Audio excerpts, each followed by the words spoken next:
To be able to take photos with voice command on the Samsung Galaxy A57, first of all, we need to go to the camera. Here in the camera, we're going to tap on these four dots on the right side, and we're going to go to settings. Now, over here in settings, we should be able to scroll down, and we need to find the shooting methods option. And here we can find the voice commands option.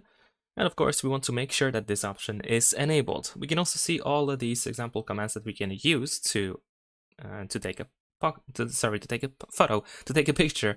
And we can say smile, cheese, capture, or shoot. And if you want to start recording a video, you can just say record video.